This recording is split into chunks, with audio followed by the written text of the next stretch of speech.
Okay, let's go.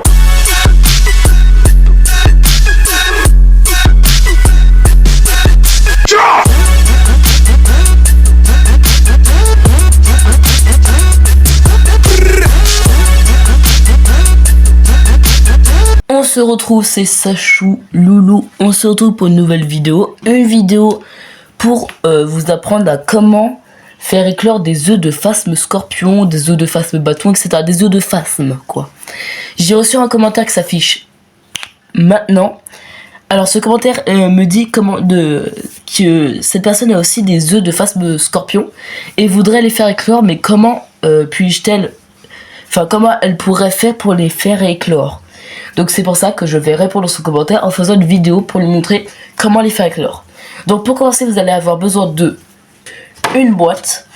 Donc vous allez devoir avoir besoin d'une boîte. Alors une boîte, bien sûr, vous pouvez prendre à peu près n'importe quel type de boîte, tant qu'il n'y a pas de trou. Et après, avec par exemple une aiguille, avec un briquet, vous l'allumez.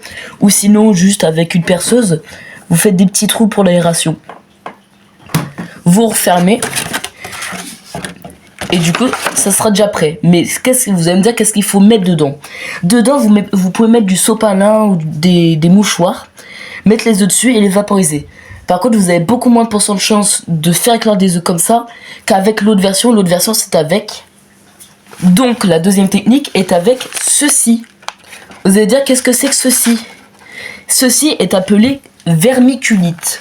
Avec cette vermiculite, ce que vous allez devoir faire, c'est du coup avoir votre boîte comme ça, prendre votre sachet de vermiculite, en mettre dedans. Là, tout le sachet qu'il y a, vous mettez, vraiment tout. Vous mettez tout ce qui reste, vous mettez.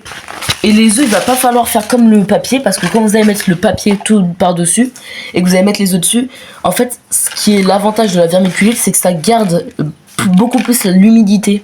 Et c'est ce qu'il faut pour les faire éclore, justement. Et du coup, comme je vous ai dit, franchement, vous pouvez mettre tout ce qu'il y a là. Tout ce qu'il y a là, vous pouvez le mettre, mais peut-être en mettre un peu plus. Après, vous mettez pas les œufs dessus, comme s'il y avait le papier. Vous mettez les œufs de partout et vous mélangez. Il faut pas qu'ils se retrouvent tout au fond non plus, mais vous pouvez mélanger. Et dès que vous avez mélangé, vous prenez un spray.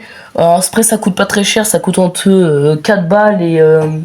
ça dépend entre, on va dire, 5 balles et 2 euros. Par exemple, celui-là, je l'ai acheté 2 euros. Il fait le taf. Vous êtes là, vous vaporisez, pchit.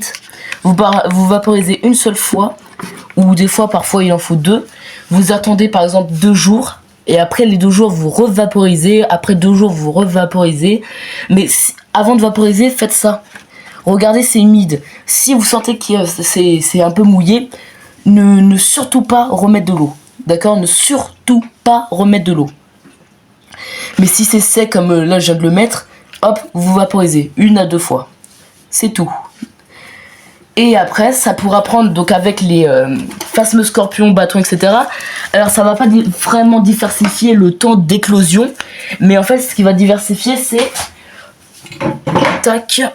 Alors, ce qui va diversifier, c'est que avec un phasme scorpion adulte, si le phasme scorpion est né d'une femelle, comme vous savez, la femelle peut avoir une reproduction sexuée comme asexuée, et en gros ça veut dire que la femelle peut bien avoir des rapports avec un mâle pour avoir des œufs, mais bien aussi avoir des œufs sans avoir de rapport avec le mâle. C'est vraiment ça, sexué et asexué, c'est vraiment ça.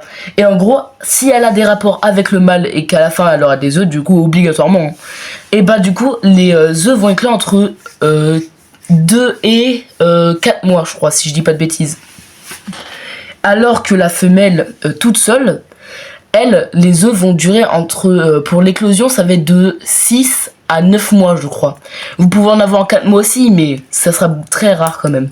Donc ça sera de 6 à 7 mois pour que la femelle. De 6 à 9 mois, pardon, pour que la femelle. Et du coup, c'était quoi ? De 2 à 4 mois pour quand c'est avec le mâle et la femelle, ils ont des rapports. Donc voilà. Donc après avoir fait tout ce que je vous ai dit et avoir compris tout ce que je vous ai dit, logiquement, si elle a eu des rapports avec un mâle, vous êtes censé dans 2 mois ou 4 mois avoir des œufs de phasme scorpion. Et si par contre c'est que avec la femelle, vous êtes censé avoir, si vous faites bien ce que je vous ai dit, entre 6 et 9 mois des œufs de phasme scorpion. Alors par contre, avec le phasme scorpion, même avec les phasmes feuilles, etc., un bâton, etc., le mâle et la femelle, s'ils ont des rapports, vous pourrez avoir des phasmes scorpion femelles comme des mâles. Mais si c'est que la femelle qui va pondre toute seule, et bah là par contre vous aurez que des phasmes scorpion femelles, vous n'aurez pas de mâle. Il y a 0% de chance d'avoir de mâle. Donc voilà. Donc toi, la personne qui m'a demandé comment faire éclore des œufs, normalement maintenant tu connais tout. J'aimerais bien que tu me dises en commentaire si tu as bien vu la vidéo. Si tu l'as bien vu, n'hésite pas à mettre un petit oui ou je l'ai bien vu dans les commentaires, ça me ferait vraiment plaisir s'il te plaît. Et du coup voilà, ça m'a fait plaisir de vous apprendre quelque chose là-dessus. C'était Sachouloulou. Abonnez-vous sur la cloche, partagez cette vidéo, ça ferait extrêmement plaisir. C'était Sachouloulou. Peace.